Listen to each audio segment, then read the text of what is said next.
طريق الجنة لا مكان للخائفين ولا للجبناء، فتخويف أهل الباطل هو من عمل الشيطان، ولن يخاف من الشيطان إلا أتباعه وأولياؤه، ولا يخاف من المخلوقين إلا من في قلبه مرض. أليس الله بكاف عبده؟ ويخوفونك بالذين من دونه ومن يضلل الله فما له من هاد. ويخوفونك بالذين من دونه ومن يضلل الله فما له من هاد. ومن يضلل الله فما له من هاد. الحمد لله وكفى، والصلاة والسلام على نبيه المصطفى وأمينه على وحي السماء، ومن بهديهم اقتدى وعلى آثارهم اقتفى، من المفسرين والمحدثين والفقهاء إلى يوم الجزاء. أما بعد، وقال الله سبحانه وتعالى في محكم كتابه: وما آتاكم الرسول فخذوه وما نهاكم عنه فانتهوا. وقال رسول الله صلى الله عليه وسلم: من أحدث في الإسلام حدثا فاقطعوا لسانه، أو كما قال صلى الله عليه وسلم. Aziz muhterem Müslüman doğullar, bir yarım Müslüman doğullar bizden bir yarım sorular etiyala ki umumen şu sorulara bizim camiamızda cevap verilmiyor. Ya bilip verilmiyor, ya bilinmen verilmiyor, ya da şuna bir kent teveccüh etmiyorlar. Hulasa bir yarım mesailer mühim dem qadiyala. Halanki şola eğer şeriata varsak, Hanefi mezhebe varsak qatı mühim zat. Şol mesailin biri ki bizden soru ediliyor ve şuna bizler irade ettik ki Hanefi mezhebe vara, nusus-ı fıkhimide vara cevap vermekliği bir irade ettik. Şu Türkmenlerin şu zamanına önden geliyor ki öz ellerine ya boylarına ağlaca sallayalar. Hatta ki bazı öz ulamalarımızdan görünüptür ki mesela ağlacan iştadi beceriyalar ve şimdi ekidip Beytullah'ın için ay ağzımıza yudum mübarek bolu, teberrük bol deyip gözden dillenip gelirlerine gelen hacdan gelen adam şunu hacdan gelen adamı ziyaretine bararlarına şol yankı ağlacağını adamlara paylayalar. Ve köplence şuna müptela adamlar çağacıklar. Olakon adamlar ki bu ağlacan kendi akınmıyor. Köplence zinalaşın dakınıyor. Ve köplence çağacıkları için dakıyalar. Ve köplence hünci şekline ya bir ağaç şekline ya şuna mendeş bir zat şekline çağacıkların boyununa asılıyor. Şulan hemmeti aya bizim mezhebimizde şiş etmeklik sığıyamı sığmayamı.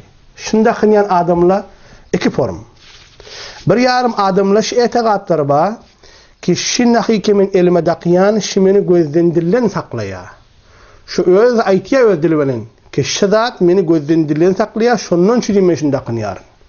Ya şu hüncini ya yine bir boynun daqiya şimeni gözden dillen saklaya şonnon çiğme şunda qınyar. Ya şonnon çiğme öz çağamı şunda qıyar. Eğer şi etiqat bolsa şin hukmname bizim Hanefi mezhebimizde şuna bir nasımız var, ibaretimiz var özüne göre. Bir yarım adamlar yaşın bir keyfine de kınıyardık. Ay yönü avadalıktan çürüm de kınıyarın.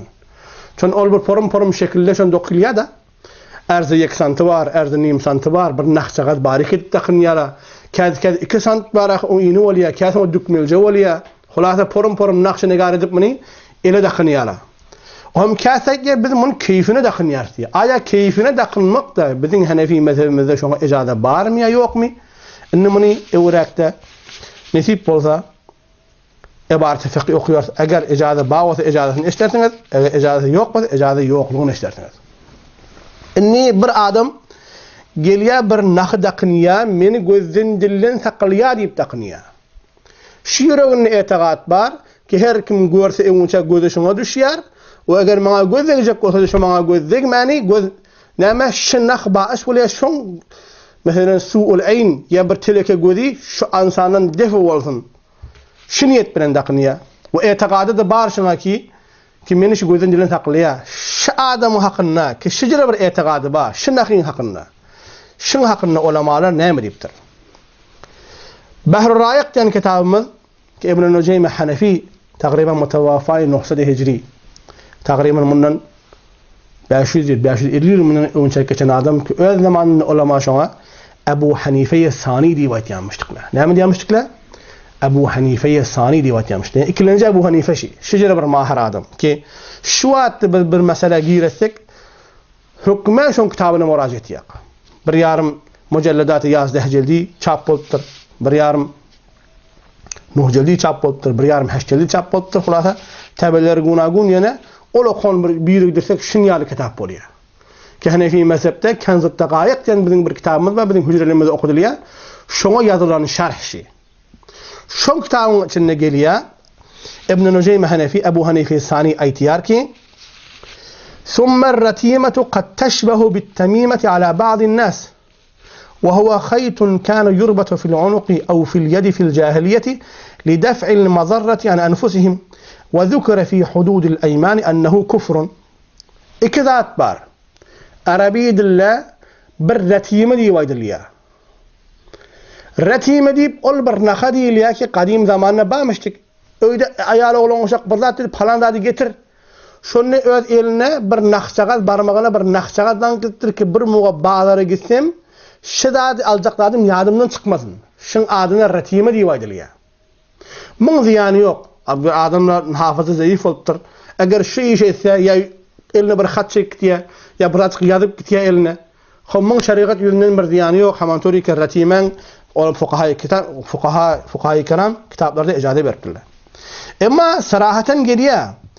Bir yarım nakla varmıştık ki zamana cahiliyette kadim zamanla bizden evunçak, peygamberden evunçak, İslam'dan evunçak şu zat bağırmıştık. Şu bağır zatmıştık ki şun hakkında nehy geliptir. Hatta ibaretin önüne geliyor. Huwa khaytun kana yurbatu fil unuq. Şucu bir nakhdi ki bağlanyadı boyuna ev fil yedi ya ile cahiliyet zamanında. Yani peygamberin gelmediğinden evunçak şu bağır zatmıştık. Neymiş bir neymiştik la? Lidaf'il madarrati an enfusihim ala za'mihim öz gümellerine, öz nefslerinin zirarı ziyanı def edecek. Şu maksat bilen dakneymişler. Ve idinin İmam İbn Nuceym aytiyar ki ve zukira fi hududul eyman ennehu kufrun. Her kim şeye teqat bilen dakınsa şu ne oluyor diye şet yani işi şeye teqadı bolsa ki şi meni nazarabetten meni telekedattan saklıyor diyse onun şu adam diye na'udhu billah dinden çıkıyor diye. Hever hatardat. İdinin eyne şu ibareti Allame İbn Abidin Şami rahmetullahi aleyhi rivayet. İbn Abidin Şami sahib Raddul Muhtar. Yani şu vatte biz mecma fikirimiz ve Türkmen saranatında ya zahidanna ya yeni bir yerde eğer ceddede mecma fikir olsa ibarati ki şun içinde ba çon şey sahibi İbn Abidin Şami sahibi tercihlerden ve Hanefi mezhepte şunun qavlunun qat'i etibarı bolansan şun kitabından kendi delil okuyuluyor. Hever muteber kitap hiç bir alemi yok ki şu kitaba ve şu kitabın ayetine dil degiren olsun. Şu kitabın içinde yankış ayeten gurrumun hakkında Summa ratimatu qad teşbehu bit temimeti ala ba'din nas. Bazı adamlar yank ayeten hek evvelki ayeten nakımız ki yada veridin çirin bağlanıyor ve temimenin arasında bula bir mecik hizmet boluptur. Kinama bulan arasında yanlış iştibaha düşüptür. Ve yine şu tozih veriyor. Hop şu dağıt neyme temime diyen neyme وهي خيط كان يربط في العنق أو في اليد في الجاهلية شجرة برناقي كباغلنا دي بوينا يا إلى جاهلي زماننا لدفع المضرة عن أنفسهم تا öz canlarının öz nefslerinin zirar defetme için defettiler.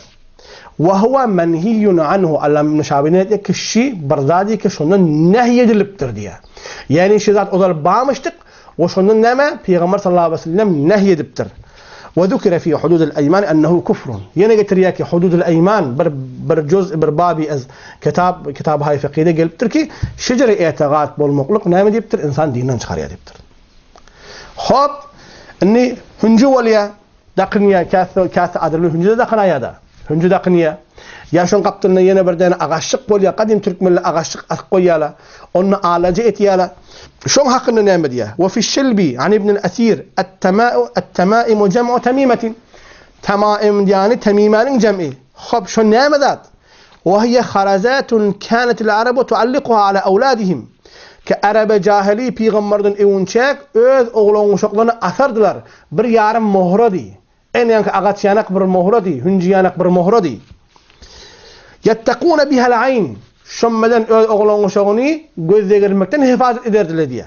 Fa'abtalaha al-İslam. Peygamberden ewnçek bağmıştık. İslam gelip şu zatlar batıl ediptir hemmesin. Pes Peygamberden ewnçek bar zatmıştık. Ki muteessefana şu zat aydılmani değilmani Müslümanlar artını yamışkadan şu yayraptır. Pes eğer bir etiqadı bolup şundaqınsa hevara iş hatar olacak. Bizim nusus-u fıkhimizde okuyuşuma göre yine İbn Abidin Şami, İbn Nucaym rahmetullahi aleyh Ebu Hanife Sani rivayetler öz kitabına şuna ne diptir? Kufr rivayettir. Hevara nacur qat'i aydıptır. Ama ikinci kısım adamlar bir yarım adamlar diye avadalıktan için daqınyarın. Keyfine daqınyarın. Bu adam kişinin keyfine daqınyan bunun hükmü neme? Şeriat yüzünden. Onunla diye Raddul Muhtar'da geliyor. وفي المنح إنما ذكر هذا لأن من عادة بعض الناس شد الخيوط على بعض الأعضاء. Bazı adamların adeti var ki bazı nakhi sargın birzadi bazı azalar daqyalar. Eline daqınıyor, boynu daqınıyor, kolunu daqınıyor kesile. Hindulardan da şu jere daqınyan var. Aşparın yaşırı daqınyanlar var. Şeyler mi? Ya mesela bir yarım zincir daqınyalar boylarını avuduluktan çürüyüm. Ya porum destbend edip daqınyalar bir yarım cevalla.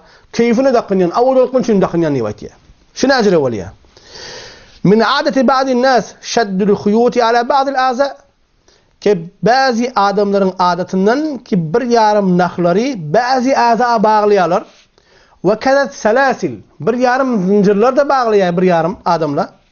Ve zâlike mekruhun. Şu da mekruh tehrimi diye haramla bir qaş arası var. Bir yarım adamla şunu düşünüyor ay mekruh da işgal yok da yok. Mekruh yani işgal yok dediği de.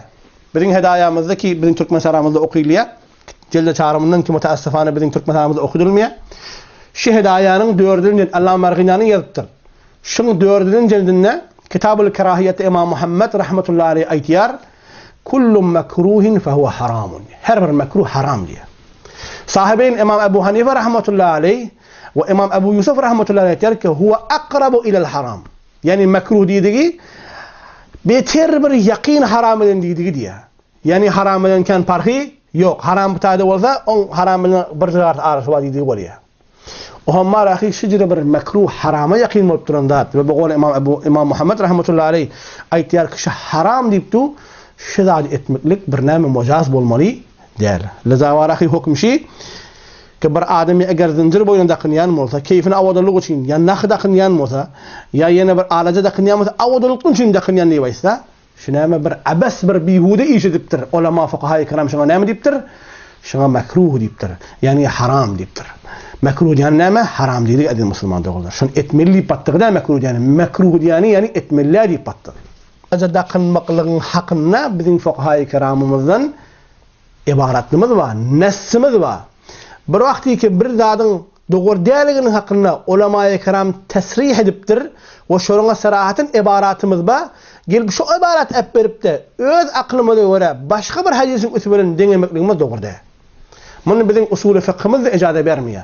Nesimiz yok bolsa fuqaha-i kiramdan, ahnafın fakihlarından, fuqaha-i kiramın baraki kitaplarından şuna bir ibareti yok bolsa onun ulemalar icazı var ki bir yarım hadisin usulünden bir yarım mesele istihraç etsinler. Ama bu zadın hakkında bizim serahaten öz kitaplamada nes var, ibaretimiz var. Kişi alaca daqınmak ha etiqat bilen olsun ya beduni etiqat olsun şunu doğrularının ibaretimiz var. Leza aziz Müslüman doğrular hüküm hulasi hüküm şey ol bir ademi ki şinnakhini alacan daqniya eline daqniya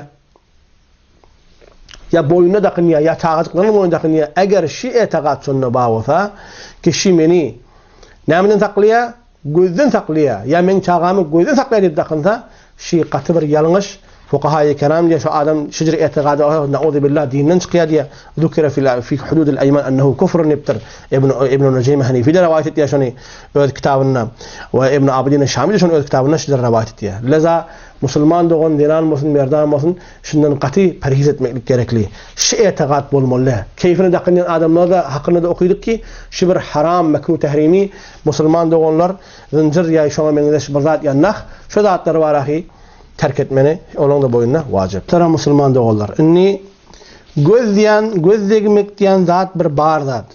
Hiç min inkar edip bilecekke. Ayet kutubumuzda geliyor el-aynu hakkun geliyor. Peygamber de göz vurtturlar. Hatta ayet iniptir. Ve iyyekâdullezîne keferû leyuzliqûneke biabsârihim lemma semi'u zikr ve yekulûn innehu lemecnûn ve ma huve illâ zikrul âlemin. Peygamberine göz zikircek olup kafirlerin iqdam eden iqdamları var. Enni şu göz zikir yari näme ilacı var? Behterin rahı ilacı ki Peygamber sallallahu aleyhi ve sellem'den Hazreti Osman radıyallahu anh rivayet ediyor ki her kim erti akşam diye şiyedek diye Bismillahillezî la yadurru ma'a ismihi şey'un fil ardı ve la fis semâ ve huves semî'ul alîm deyip okuysa diye şuna hiç bir zat verip bilmiyor diye. Ne şuna dua yaviya, ne şuna cin yaviya, ne şuna göz zegiya, ne şuna uçyan eğer çakıp biliyor, ne şuna yılan çakıp biliyor. Hiç bir zirarlı zat şuna verip bilmiyor diye. Her kim şunu erti akşam, erti namazdan sonra ya akşam namazdan sonra okuysa Bismillahillezî la yadurru ma'a ismihi şey'un fil ardı ve la fis semâ ve huves semî'ul alîm deyip okuysa işgali yok. Okuysa hem işgali de yok hem dinki sünnete mutabık hiçbir şuna verip bilmiyor. Okuyup bilmeyen çağalan boyunna Abdullah ibn Mes'ud, Abdullah ibn Amr ibn As radıyallahu anhu'dan ki zahade sahaba müştik tekmine Fethül Mulhim'den Mufti Muhammed Taği Osmani Muddezelluhul Ali rivayet getiriptir ki eğer okuyup bilmeyen çağacıklığın boyunna Abdullah ibn Amr yazıp boyunna asyan müştik diye. Bunda bir subutu var. Çağacıklığın boyunna yazarkanacak aslan işgali yok. Yani dua alyan adam ve dua beriyen adamın bir yarım şeraiti olmalı. Ve dua alacak adam da şicri bir adamdan almalı. Muttabi sünnet olsun. Mehrem namehrem raayet eden adam olsun. Hele bilen oturup ruberu dua yazmayan olsun. Hava. Şicri bir şerait bilen bir dindar muttaqi bir şahsi ki akidesi salim. Şicri bir adamdan dua almak işgali yok. Mehzurat-ı şer'i şol adamın zindigisinde olmasın. Harama müptela olmasın. Mehreme namehreme raayet eden adam olsun. Şöyle bir adamdan bir hayır dua alıp da çağacıklan boyunna ya okuyup bilmeyen adamlar öz boylarına attakta işgali şer'en yok. Bizim fukahalarımızda şunu acaze veriptir. Reddil muhtaç kitapta da geliptir şol. Oham aziz Müslüman doğullar sa'i deyliğin bir nacayiz umur terk edip de şecire bir ulamaların özü bir rahkar koyuptur. Şu rahkar tutayliğin. Bir nahin yerine bir hayır dua özümüze atayliğin. Bir nahin yerine ne mi deyliğin özümüze bir yaxşı dua, bir yaxşı alemi dininden, bir muttaqi perhizgar adamdan özümüze bir yaxşı dua alakancak özümüze atayliğin. Başka da hadislerde geliyor ki Peygamber sallallahu aleyhi ve sellem Kur'an-ken okuyup özüne çüfleyemiştik. Ama vakti ki Peygamber sallallahu aleyhi ve sellem kul auzu bi rabbil felak ve kul auzu bi rabbin nas nazil boluyor. Peygamber sallallahu aleyhi ve sellem de yekteste bir okuyanlardan terk etti ve kul auzu bi rabbil felak ve kul auzu bi rabbin nas okuyup da eline çüfleyip de tamam imanını yetiriyormuştuk elinin yetiyen yerine. Bir de bir olakon rahkar takip et insanlar cadudan, duadan, cinden mahfuz bulmaktan çürüyor. Allah tebarek ve teala aydana ve eştene tevfik amel versin. Ve ahiru da'van elhamdülillahi rabbil alemin.